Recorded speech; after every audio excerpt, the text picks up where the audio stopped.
AP సర్కార్ ప్రతిష్టాత్మకంగా చేపట్టిన రాజధాని అమరావతి ఔటర్ రింగ్ రోడ్ నిర్మాణంపై రైతుల నుంచి నిరసనలు వ్యక్తమవుతున్నాయి. ఓఆర్ఆర్ కోసం అవసరమైన దానికంటే ఎక్కువ భూములు తీసుకునేందుకు ప్రయత్నిస్తున్నారని రైతులు మండిపడుతున్నారు. మరోవైపు రోడ్డు నిర్మాణం కోసం తీసుకున్న భూములకు ఇచ్చే పరిహారం తక్కువగా ఉందంటూ ఆగ్రహం వ్యక్తం చేస్తున్నారు. ఏపీ రాజధాని అమరావతికి ఔటర్ రింగ్ రోడ్ నిర్మాణం చేసేందుకు ప్రభుత్వం రెడీ అయింది. భూసేకరణకు నోటిఫికేషన్ కూడా ఇచ్చింది. గుంటూరు, పల్నాడు జిల్లాలతో పాటు మరో 3 జిల్లాల పరిధిలో 189.9 కిలోమీటర్ల ఔటర్ రింగ్ రోడ్ నిర్మించాలని ప్రతిపాదన. గుంటూరు జిల్లాలో 67.65 కిలోమీటర్లు, పల్నాడు జిల్లాలో 17.23 కిలోమీటర్ల మేర ఔటర్ రింగ్ రోడ్ నిర్మించనున్నారు. దీంతో పాటు తెనాలి సమీపంలో నందివెలుగు నుంచి చెన్నై, కోల్కతా హైవేకు లింక్ అయ్యేలా కాజా వరకు 17.5 కిలోమీటర్లు 6 లైన్ లింక్ రోడ్ కూడా నిర్మించనున్నారు. ఓఆర్ఆర్లో భాగంగా నారాకోడూరు నుంచి బుడంపాడు వరకు 5.5 కిలోమీటర్ల 4 లైన్ రోడ్ నిర్మించేలా డిజైన్ చేశారు. అయితే భూములు తీసుకునేందుకు ప్రభుత్వం ఇచ్చిన నోటిఫికేషన్ పై పలువురు రైతులు అభ్యంతరం వ్యక్తం చేస్తున్నారు. ఓఆర్ సంబంధించి మా పొలాలన్నీ, గుళ్లపాలెం పొలాలన్నీ 80% వరకు పోతున్నాయి. రిజిస్ట్రేషన్ వాల్యూకి ఏదో 2 times 2.5 times అని అంటే కనీసం 25-30 లక్షలు కూడా వచ్చేటట్లేవు పొలాలకి. కానీ ఆ వేరియేషన్ చూసుకుంటే అసలుకి చాలా చాలా ఇబ్బందిగా ఉంది.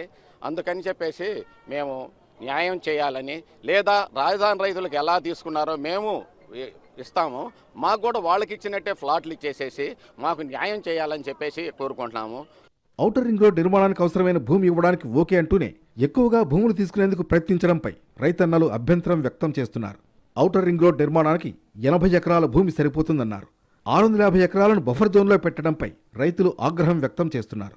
Amaravati outer ring road interchange, అలానే మెయిన్ క్యారేజ్ వే, సో ఈ రెండింటి మీద నోటిఫికేషన్ ఇచ్చారు. సో అప్పటి నుంచి నారాకోడలో అందరూ కొంచెం భయభ్రాంతులకు గురవుతున్నారు. ఇంత 650 ఎకరాలు నోటిఫై చేయడం అనేది కొంచెం ప్రజాస్వామ్య విరుద్ధంగా ఉంది. సో దీన్ని వీళ్ళు గవర్నమెంట్ మరీ ముఖ్యంగా నేషనల్ హైవే వాళ్ళు ఆలోచించి, అలానే రాష్ట్ర ప్రభుత్వం కూడా నేషనల్ హైవేతో మాట్లాడి ఇంత పెద్ద ఓవర్ జంక్షన్ కాకుండా, సో అమరావతి ఔటర్ రింగ్ రోడ్డుకి కనీసంగా మినిమం ఎంత కావాలో రైట్ ఆఫ్ వే, దాని ప్రకారం ఒకసారి కొలతలు వేసుకొని వాళ్ళకి ఎంత అవసరమో అంత క్లారిటీ ఇస్తే జనాలందరూ రిలీఫ్గా ఉంటారు. ఇక ఏడాది పొడవునా రైతులు ఆకుకూరలు, కూరగాయలు సాగు చేస్తూ ఉంటారు. వ్యవసాయంపై ఆధారపడి జీవనం సాగిస్తున్నారు. ప్రభుత్వ నోటిఫికేషన్తో నారాకోడూరు రైతుల్లో ఆందోళన మొదలైంది. దీంతో రైతులందరూ కలిసి గ్రీవెన్స్లో కలెక్టర్ను కలిసి వినతి పత్రం అందించారు. ఔటర్ రింగ్ రోడ్డు విషయంలో మేడికొండూరు మండలం డోకిపరు రైతులు కూడా అభ్యంతరం వ్యక్తం చేస్తున్నారు. భూములు ఇచ్చేందుకు ఓకే అంటున్నా పరిహారం విషయంలో అభ్యంతరం వ్యక్తం చేస్తున్నారు. డోకిపరులో మొత్తం 750 ఎకరాల పొలం ఉంటే 360 ఎకరాలు సేకరించేందుకు నోటిఫికేషన్ ఇవ్వడంపై మండిపడుతున్నారు. డోకిపరులో ఎకరా 1.5 నుంచి 2 కోట్ల వరకు ఉంది. కానీ ప్రభుత్వం ఎకరాకు 30 లక్షలు ఇస్తామంటోంది. మా పొలం అంతా ఓఆర్ఆర్ ప్రాజెక్టులో పోతుంది. మా పిల్లలకి చదువులకు కానీ ఏటికి ఇబ్బంది లేకుండా ఉండాలి. మేము అమ్ముకుందాం అనుకుని కూడా అప్పుడు చదువుల విషయం అప్పుడు కూడా మేము అమ్ముకోకుండా ఉన్నాము. ఇప్పుడు మాకు వాల్యుయేషను ఎక్కువ ఇవ్వమంటున్నారు అనే విషయం తెలిసింది. మేము చాలా ఆందోళన పడుతున్నాము.